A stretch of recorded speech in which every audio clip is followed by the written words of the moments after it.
अस्सलाम वालेकुम friends, welcome to new video. उम्मीद है आप सब खैरियत से होंगे।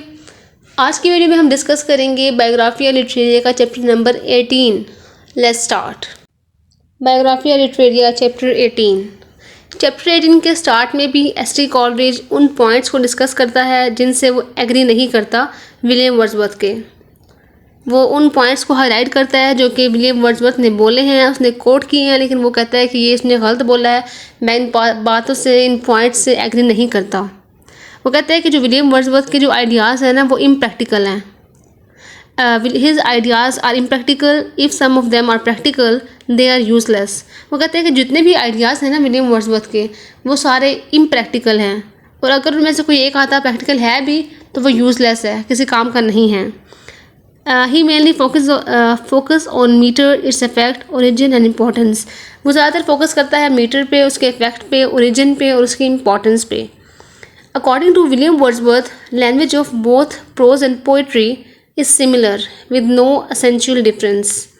चैप्टर नंबर 18 में ना एस.टी. कॉलरिज प्रोज और पोइट्री के बारे में बात करता है कि उनकी लैंग्वेज किस तरह डिफरेंट है, उनकी लैंग्वेज की टेक्निक्स क्या है, उसकी इंपॉर्टेंस क्या है।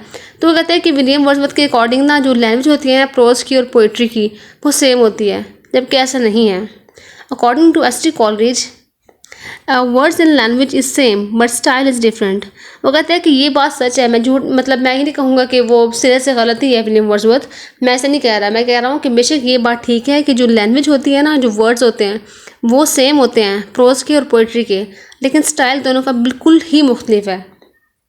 इसका एग्जाम्पल हम ले सकते हैं ऐसे कि वो कहते हैं कि अगर एक आर्किटेक्चर है ना, एक कि जो मिस्त्री है, मजदूर है, उसके वो ना जो बिल्डिंग्स होती है ना वो सब ईंटों से बनी होती है और सीमेंट से बनी होती है, मतलब उसमें ब्रिक्स होती हैं और ब्लॉक्स होते हैं, वो सब बिल्डिंग्स में होते हैं, लेकिन हर बिल्डिंग का जो नक्शा है या जो स्ट्रक्चर है ना वो सेम नहीं होता।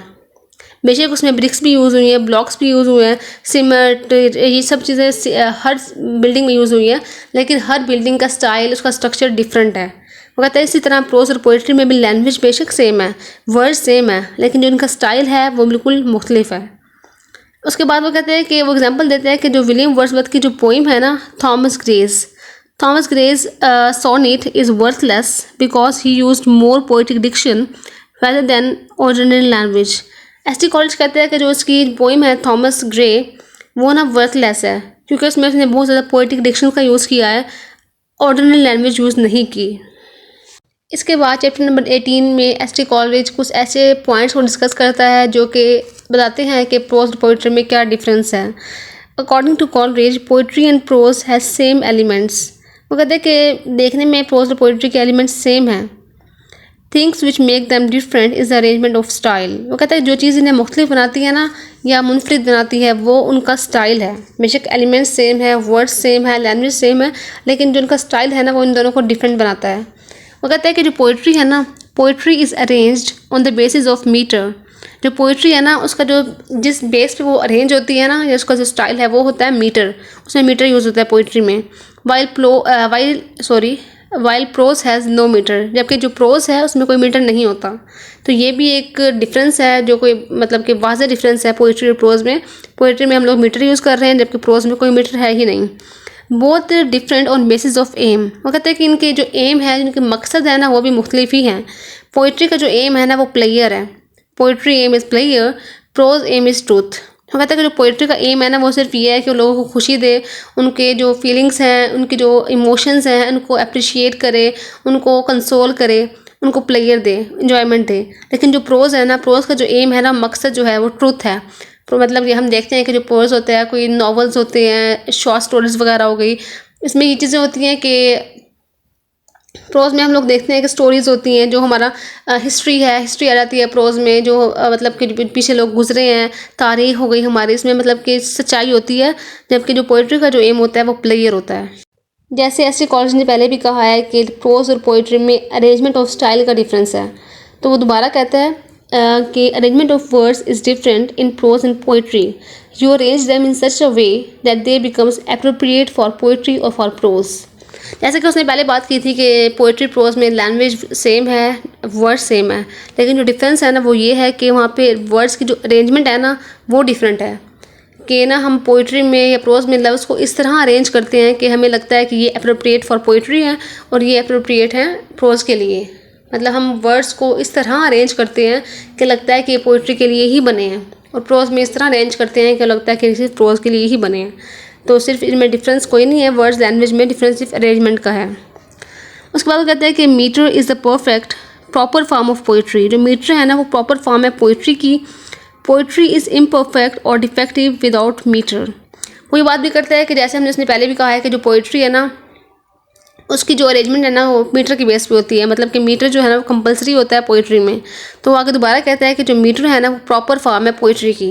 अगर पोइट्री में मीटर ना होना तो उसके बगैर पोइट्री इम्परफेक्ट है और डिफेक्टिव है।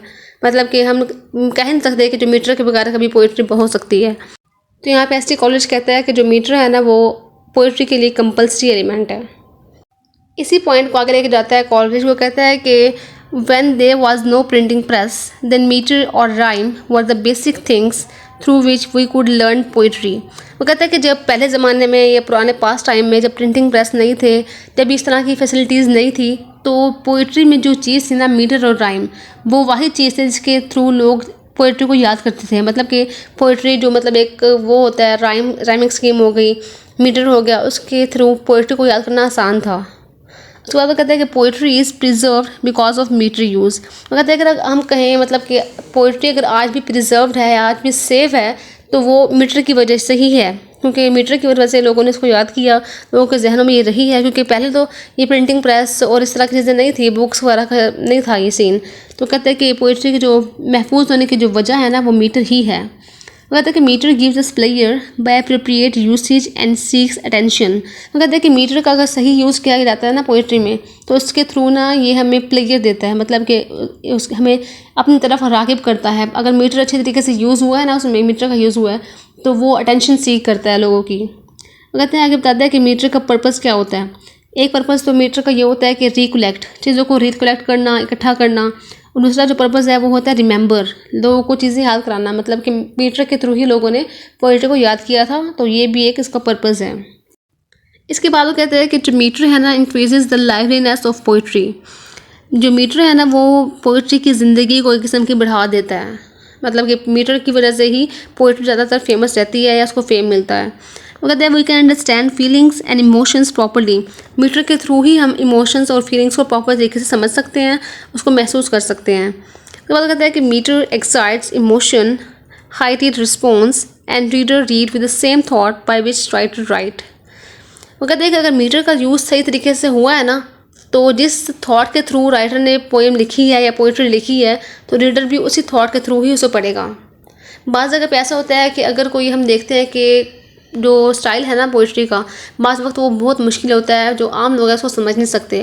तो अक्सर जगह पे ये देखा गया है कि अगर एक पोइम है, उसकी लैंग्वेज अगर राइटर ने पोइम लिखी है ना, हो सकता है कि राइटर उस वक्त खुशी में वो पोइम लिख रहा है, लेकिन जो पढ़ने वाला है ना वो उसको मीटर की समझ नहीं आएगी, लैंग्वेज की समझ नहीं आएगी, तो वो समझेगा कि वो दुख में लिख रहा है, हालांकि ऐसा नहीं होता। तो अगर राइटर ने प्रॉपर यूज़ किया हुआ है ना मीटर का, तो रीडर भी उसी थॉट के थ्रू पढ़ेगा जिस थॉट के थ्रू राइटर ने लिखी है। तो ये भी एक इफेक्ट है मीटर का, जो कि बहुत अच्छा इफेक्ट है। उसके बाद लास्ट पे एस.टी. कॉलेज की बात करता है। वो कहता है कि there are some words that you can use in poetry not in prose and some words are appropriate only for prose. वो कहता है कि ये बात ठीक है कि लैंग्वेज सेम है, वर्ड्स सेम है, सिर्फ अरेंजमेंट डिफरेंट है, लेकिन बाज़ दफ़ा ऐसा होता है कि कुछ ऐसे वर्ड्स भी हैं जो सिर्फ पोइट्री के लिए सही हैं, हम उसे पोइट्री में यूज़ कर सकते हैं, लेकिन वो प्रोज के लिए सही नहीं है। कुछ ऐसे वर्ड्स हैं जो प्रोज के लिए सही हैं और पोइट्री के लिए सही नहीं है। तो हमें भी इस बात का ख्याल रखना चाहिए कि कौन से वर्ड्स अप्रोप्रिएट हैं और कौन से वर्ड्स अप्रोप्रिएट नहीं हैं।